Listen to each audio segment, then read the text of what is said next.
There is Ellis, 219. Phoebe Wainman in 211, the daughter of Junior Wainman. Surely going to be a win for the 219 car, certainly the driver of the day today. Jacqueline Ellis third in the final. And coming in to win the Grand National here at Buxton Raceway by a clear margin. Ellis takes the flag. In the F1, you can't hear yourself think. Even when you're on the outside, you can feel it through your chest. So it's tenfold in the car. Risk of Formula One is quite dangerous. Obviously, it's a full contact sport, so it's pretty brutal at times. It takes a lot out of your body to race, and you think you sit there and you steer, but it's not. Like, your whole body, it takes every muscle. The first time I ever went out in an F1, it was so unbelievably loud. I thought, I'm never going to hear again.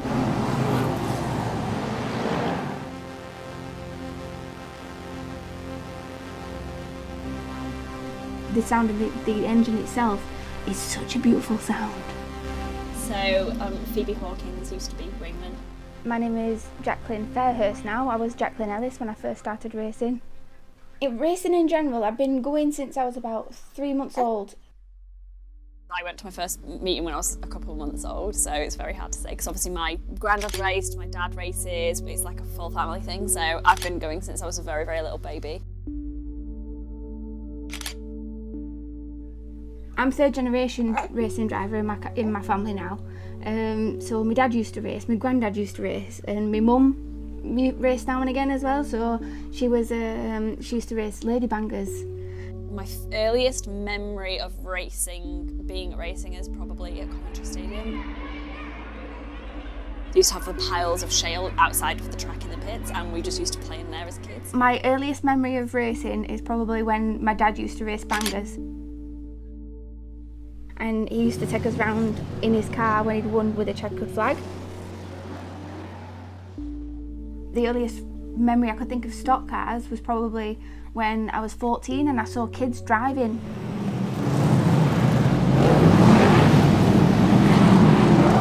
I just saw how many girls were racing and I thought, that's so cool, I really want to do it now. And I think that was what kind of convinced me. My dad thought I'd be bored of it by the time I got home, but by the time I did get home, I'd been on eBay and found a Mini and stuff like that, so we built his own car. So yeah, that was the first time I'd ever really noticed what a stock car was, if you know what I mean.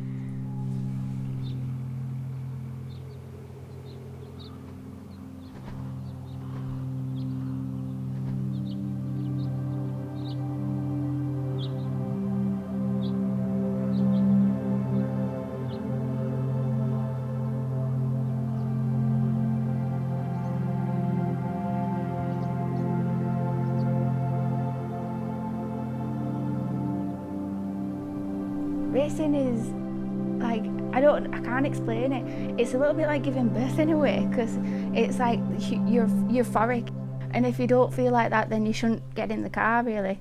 It's almost like the car's part of you, if you know what I mean. I've had some really good crashes and stuff in the past. There's been a few times that I've kind of been quite hurt. Well, most people have been knocked out. It's a very, very rough, heavy sport. I think a lot of people don't realise how brutal it can be until they race one, and then they're like, oh, it's actually a lot worse than they thought. There was this one time where I was racing at Buxton, and I went down the back straight. When you start hearing a sound, instead of just like letting off a little bit, I didn't. I kept flat out. As I just got into the corner, I got tapped, and it rattled me around the fence. I then hit another guy that was in the fence, it knocked him out, and then straight away I didn't feel right.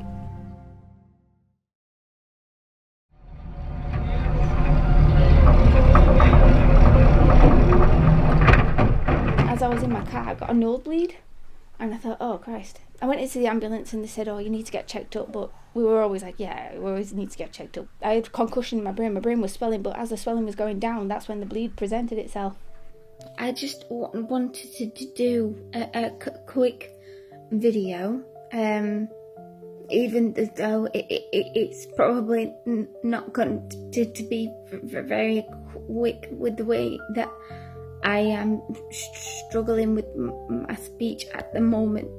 You know, you're pushing the envelope every time you go out, and you never know when you're just going to go. You don't know if you're going to catch on fire. You don't know if you're going to roll over, and you don't know if that's the last day.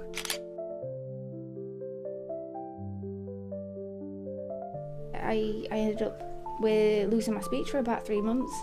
I would do it all again to be able to race. Lots of different things all happened within a short period of time. That's when I thought to myself, I better start, you know, thinking seriously about actual life stuff and not just messing about. You can drive like. I never really get scared or worried or like that, really, because I think, you know, I'm fixable, you know, and if God forbid I did die in a car or a stock car, then it's like that's the way I'd like to go. I just think, oh, if it's gonna happen, it's gonna happen no matter, you know. And so I think if you have that mentality that you're not afraid of dying, that it takes away any kind of fear. I always thought my mum was daft. Like, when I rolled over or when my car was on fire, she was in pieces, and I was a bit like, Mum, stop being so daft, I'm fine. Like, I was 20 odd year old, I'm invincible, do you know what I mean? Like, I felt like nothing could hurt me. My mum used to get right upset, and I'm like, why are you crying? This is what I want to do, this is what I'm built for, kind of thing. But now, looking back, I'm like, oh my Lord, just the thought of him being hurt, like, number one, I feel like I want to go after everybody on track, and number two, I'd be, it takes you a different toll on you, 100%.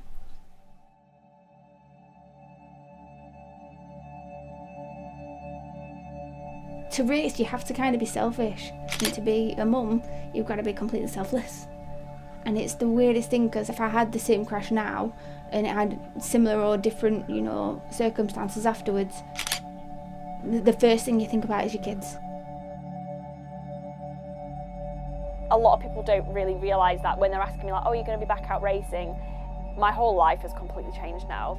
I do think that I will feel more of a need to kind of keep myself safe, so I don't know whether that'll change the way that I drive. When my dad raced, I used to be worried about him whenever he crashed, and when Lee races, I worry about him when he's racing, you know, just in case he hurts himself. So I can imagine them having a bit of fear, but at the same time, you always see your parents as being like invincible, don't you? So they're your superheroes, aren't they? And I think for me as well, you know, the fact that Dad races, I can't let it be that only the man's allowed to race. People would say like, oh, now that you've had kids, you've really got to think about what you're doing and stuff. And I'm like, well, nobody said that to the dad. I do think I've got so much left in me, and I do feel like I still had so much left to give. I don't feel like I want to get out back out. I feel like I need to. You know, when I went out, I used to race for myself. Now I race for these. I want them to be proud